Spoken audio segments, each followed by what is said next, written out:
El propósito de la educación, ¿sale? Entonces, ¿se acuerdan que hace poquito utilicé la palabra florecimiento humano? El propósito de la educación es el florecimiento humano. Sería nuestra humanidad en su plenitud, como Dios nos creó para ser. Ese sería como llamar el florecimiento humano. A llegar verdaderamente a ser para lo que fuimos creados. Primeramente, para alabar a Dios, para servir a nuestro prójimo, para modelar esta cultura, para llevar el evangelio, etcétera, ¿no? Incluye nuestra relación con Dios, con otros y nuestro entendimiento del mundo. Ese es el florecimiento humano, siempre teniendo como base la Biblia, o sea, la palabra de Dios, no buscando otras filosofías humanas. Pero este florecimiento tiene efectos secundarios. El florecimiento lo llevamos nosotros a través de la educación. Entonces, cuando nosotros educamos, tenemos efectos secundarios que son últimos, intermedios e inmediatos. ¿Qué es lo que buscamos a través de la educación que le damos a nuestros hijos? El fin último es que ellos puedan recordar que tuvieron o vivieron una vida bien vivida, porque obedecieron al Señor, porque el propósito de Dios se cumplió en ellos. Pero también que sean, se me fue la palabra, aprendices de largo plazo, que ellos puedan decir que su vida es plena cuando tengan 80, 50 años, 90, 100, 120, ¿no es cierto? Pero que puedan decir que ellos tuvieron una vida bien vivida por las cosas que nosotros sembramos en ellos. Un fin o un propósito intermedio de nuestra educación puede ser pues que aprendan a leer, a sumar la aritmética, que puedan entrar a la universidad, que tengan una carrera, que sepan funcionar en este mundo, que sepan cómo manejar un auto, cocinar, etcétera. Eso es nuestro fin intermedio. Pero también tenemos en el propósito de la educación un fin inmediato.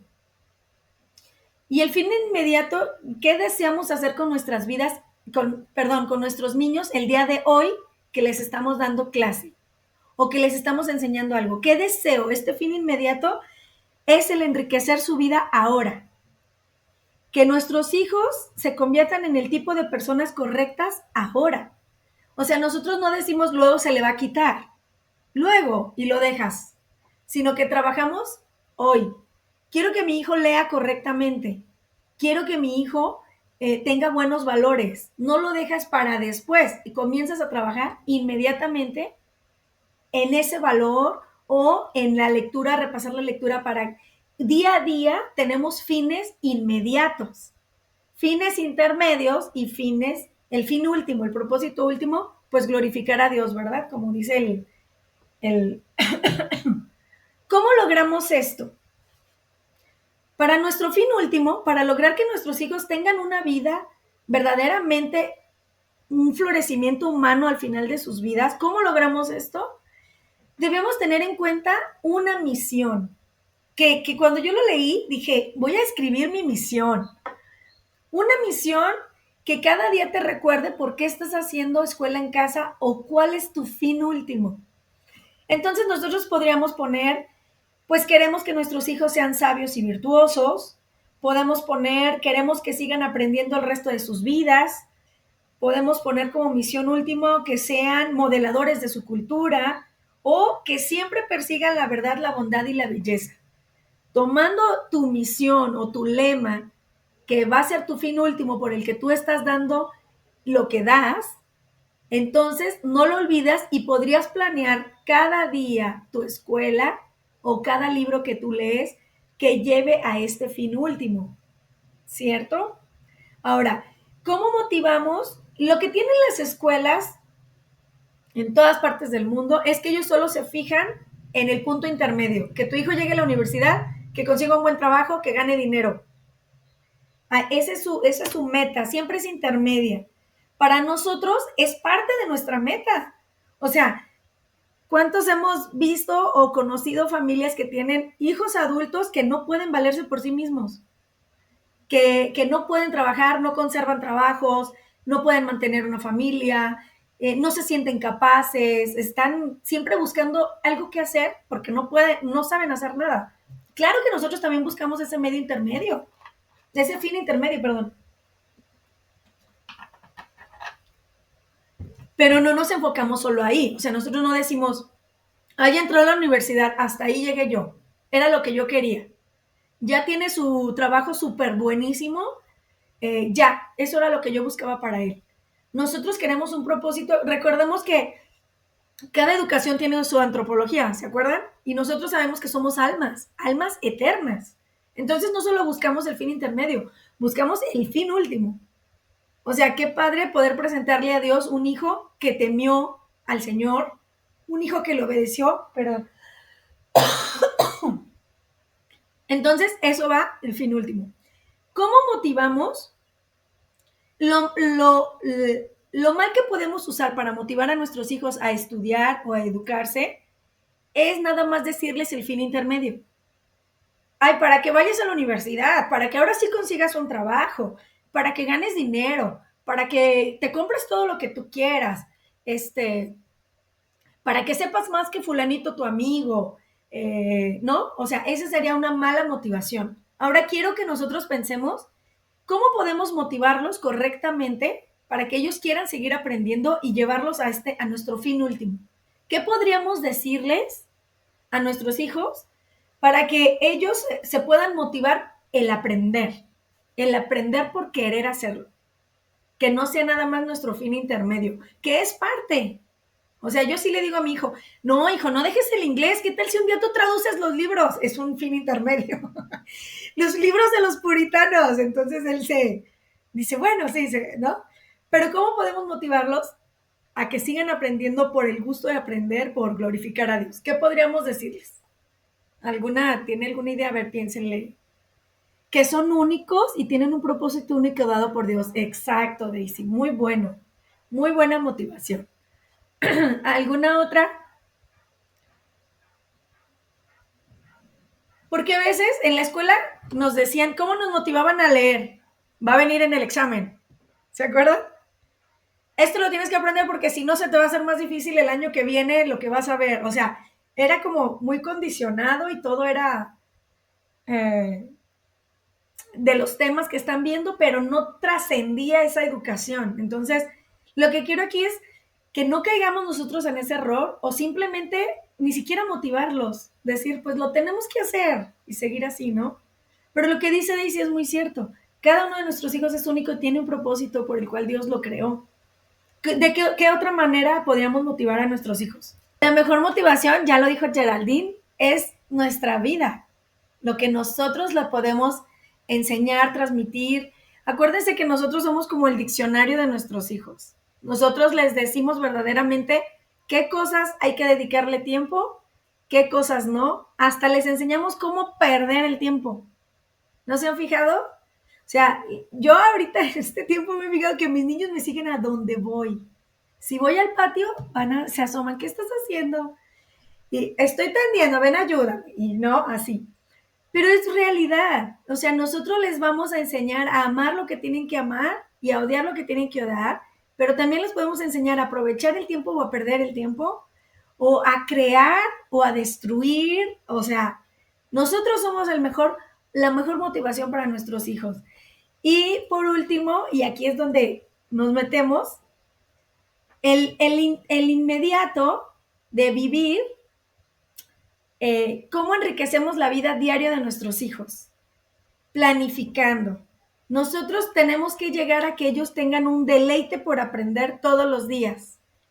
Que cuando se sienten no sean, ay, pero sí pasa. O sea, ahorita mi hijo de 5 y medio está, que se le da las letras, las recuerda, pero no quiere leer. Entonces, soy una mala madre, pero le doy un chocolate y le digo, si lees esta hoja, te doy el chocolate. De verdad. Y entonces se motiva y dice, está bien, mamá, lo voy a intentar. Y empieza así a querer leer. Pero después jugando, fuimos a comer y ¿te acuerdas cómo se escribe sal? Y te dice A, o sea, que yo digo, híjole, sí lo recuerda, pero cuando lo siento, entonces estoy buscando más cosas que hacer. Pero hoy les vengo a hablar de la planificación diaria para llegar a nuestro fin inmediato de todos los días, poniendo como base que este fin inmediato me va a ayudar a fomentar el fin último y el intermedio. Yo quiero hablarles de 5 preguntas que nos tenemos que hacer al preparar nuestra lección. Esto lo saqué de Charlotte Mason y dice, si queremos que nuestros niños valoren el conocimiento, debemos tomarnos el tiempo para adquirir conocimiento personal del material con el que vamos a guiarlos. ¿Sale? Porque a veces abrimos el libro y pues vamos a aprender juntos, que es lo más fácil. De hecho, yo estos últimos meses es lo que he estado haciendo con mi hijo mayor, porque no tengo el tiempo de leer y atender a la bebé y todo. Entonces, como ya conozco qué libro estamos usando, antes sí lo leía y preparaba como una clase, pero ahorita no me estoy dando el tiempo. Entonces lo leí y dije, tengo que retomar o buscar, volver a preparar la clase. Ahora, ¿qué es preparar la clase? No es que tú vas a leer y le vas a narrar todo lo que leíste. Ese es el método escolar que conocemos. ¿El maestro, se acuerdan, como fuente de todo conocimiento? No. Nosotros no vamos a cometer o a compararnos con ese tipo de educación o ese tipo de práctica de maestro-alumno. Nosotros lo que queremos es que nuestros niños o nuestros jóvenes se acerquen con el autor. Entonces nosotros lo que le vamos a preparar y presentar es el autor del libro que queremos que lean o de lo que queramos que aprendan. La obra, la música, las ciencias, la matemática. Claro que hay unas materias que se dan más que otras, para que no seas tú la fuente de conocimiento, pero entonces lo primero es que nosotros debemos conocer el material que vamos a dar. Lo podemos planear cada fin de semana o cada noche, ver lo que sigue, ¿no? Y una forma de comenzar el día es repasar lo que vimos la última lección, ¿sí? Ahorita con mi hijo yo estoy viendo fracciones y entonces repasamos ¿te acuerdas que es una fracción inapropiada o incorrecta? Pues es decir, 5 medios, ¿no? En lugar de poner 2 medios y 1 medio, ¿no? 2 enteros y 1 medio, perdón, poner 5 medios. Entonces repasamos las cosas sencillamente para volver para avanzar. Entonces, una cosa de comenzar nuestro día es poder repasar sencillamente alguna pregunta, algún número que le digas, ¿te acuerdas de este? Ya estamos repasando. Entonces, ahora, ¿cómo presento la nueva lección? La nueva lección la podemos presentar tomando una palabra o una expectativa, para formar una expectativa, una oración, algo nuevo que vaya a ver. Por ejemplo, si vimos una fracción correcta, que sería 1/3, ahora ponerle de verdad el 6/3. ¿Cómo ves esto? ¿Qué te está indicando? Entonces, podemos manipular, etcétera. ¿Sí me explico? Y ya con eso tú entras en las fracciones incorrectas. Incorrecto, bueno, aquí quiere decir que no estás tomando en cuenta los enteros que se forman por las fracciones, sino que nada más lo pones todo en fracciones.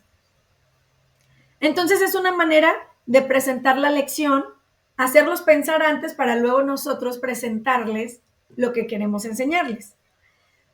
Podemos, por ejemplo, mostrar fotos, mapas o tomar en cuenta nombres o situaciones. Por ejemplo, cuando se dio el COVID, nosotros ya habíamos leído La Peste Negra. Pero si no lo has leído y puedes tomar cualquier situación del momento para recordar una situación pasada, entonces podríamos decir, ay, hijo, esto pasó hace mucho tiempo, ¿quieres que te diga cómo? Mira, y no es que yo se lo voy a contar, es de poder presentar el libro, la situación, el mapa, el nombre, ¿sí me explico? Porque pues este mundo todo se repite, ¿verdad? En mayor o menor escala, pero es muy cíclico lo que pasa en este mundo. Entonces, en Navidad, por ejemplo, ahorita nosotros estamos en el audiolibro del Cascanueces y estamos leyendo el libro que les comenté y Hombrecitos. Entonces, en Hombrecitos también pasan situaciones de niños, etcétera. Y en la vida diaria tú lo puedes recordar también. Ay, ¿te acuerdas como en Hombrecitos esto? O, ay, el cascanueces, el ratón, y mi hijo llama a los cascanueces y cosas así. Pero el chiste es que tomamos la vida real y le puedes mostrar algo del pasado y no que se lo cuentes tú, sino que le presentes al autor. Por ejemplo, ahorita escuchamos El Mesías de Händel porque lo escribió para Navidad y es algo muy típico, entonces lo estábamos escuchando. Y lo escucha y le digo, ¿qué te parece? Y un dato que dio ayer el hermano que predicó en mi iglesia, que cuando dice el aleluya, ¿se acuerdan? Aleluya, aleluya. Para hacer esas notas se usaron las más altas. Y cuando habla para los hombres de buena voluntad para los hombres, se usan las notas más bajas. Entonces dice, el mismo autor le dio lo más alto cuando se habla de Dios y lo más bajo cuando se habla para el hombre. Y entonces ese es un dato que no conocíamos y como lo estábamos escuchando, nos pelamos los ojos de wow, o sea, todo tiene algo así maravilloso, ¿no? Entonces hacemos ese tipo de expectativa para presentar la lección y después no la contamos, sino la podemos leer, se las podemos, enseñas el mapa, enseñas la foto, etcétera, y los niños como que lo captan más. ¿Cómo voy a animar al estudiante a relacionarse con la lección? A que no tenga cara de, ay, pues pidiéndole una narración. ¿Se acuerdan cuando hablamos de la narración? Hace ya bastante tiempo, ¿verdad? Una narración puede ser oral, escrita, un dibujo, un poema, un diagrama, pero al saber que él va a tener que hacer algo de lo que tú le estás pidiendo que lea o lo que le estás enseñando, él puede poner más atención y tratar de recabar toda la información que venga. Para que nuestra narración funcione y nuestras clases inmediatas puedan de verdad enriquecer, tenemos que tomar en cuenta la edad del niño, tenemos que tomar en cuenta el pasaje si es muy largo o corto. Por ejemplo, ¿han visto que los pasajes de Lucas son bastante largos? Los capítulos de Lucas, o sea, llegan a tener ciento y cacho versículos. El 1, el 2, tienen ciento y cacho versículos. Entonces yo no lo pude acabar en un día porque era muy largo para mi hijo chiquito. El grande sí los aguanta, pero el chiquito no. Entonces yo lo tuve que hacer fraccionado y pues vamos más lento en Lucas, pero lo vamos. Entonces tú tienes que ver eso, cómo puede funcionar. Después de la narración, o sea, ya en la edad más grande, pues les pides un ensayo, le pides, acuérdense que el narrar no es lo mismo que resumir. Todavía no les doy la clase de resumir. Cuándo se usa el resumen y cuándo se enseña a resumir. Esta es la narración. Lo que ellos captaron es lo que ellos traducen y te lo dan. ¿Y cómo? En forma oral, escrita, en dibujo, en diagrama, poema, ensayo. También podemos usar preguntas de discusión. ¿Tú hubieras actuado igual? ¿Porque actuó bien o actuó mal este niño? ¿Por qué crees que lo hizo mal? Porque si dices que está mal, ¿qué estuvo mal? ¿Qué hubieras hecho tú diferente? Etcétera. Con preguntas de discusión también el niño va a tomar en cuenta la lección y le va a poner más atención. Y al final debemos pensar cómo cierro esta lección para que se grabe. A veces los niños, cuando nos narran, dicen cosas muy interesantes. Podemos cerrar con eso. Y bueno, hoy aprendimos lo que tú dijiste, que Alejandro Magno fue un tonto. Entonces, se queda, pues sí, mamá. O sea, cuando mi hijo me decía, mamá, es que conquistó tanto, pero fue muy tonto. Sí, sí, o sea, parece su imperio de los más grandes y todo, y al final, entonces, pues hijo, hay que cuidarnos de no ser como él, ¿no? Y cierras y la lección, y siempre se va a recordar que Alejandro Magno fue el que llevó el griego a casi todo el oriente y que al final muere muy joven, ¿no? O sea, entonces, este, se cierra con la idea principal, con algún comentario del estudiante o alguna anécdota que tú tengas o una frase importante de lo que leímos. Se puede, si estás escuchando maestra, por ejemplo, la de Hendel, el Mesías, podemos cerrar con el cachito que más nos gustó, hay que volverlo a escuchar esa nada más. Si es una obra la que estamos estudiando, poder quedarnos con el sentimiento de lo que dijimos, ¿no? Si verdaderamente es una obra bastante triste o es bastante impresionante o los colores que usó, etcétera, y se cierra la lección con algo que les va a ellos a recordar. Y así nosotros estamos logrando nuestro propósito de la educación inmediata, que es enriquecer la vida de nuestros niños ahora. Porque sembrando bien, acuérdense que Dios hace la obra y si sembramos bien, va a crecer esto. Sería todo. Quería hacer la diferencia entre conocimiento y... ¡Ay! Se me fue. E información. Dar información solamente es algo que reciben y que el niño no tiene que procesar, no tiene que... Pero el conocimiento es cuando el niño ya se relaciona con eso y acuérdense que el conocimiento es poder.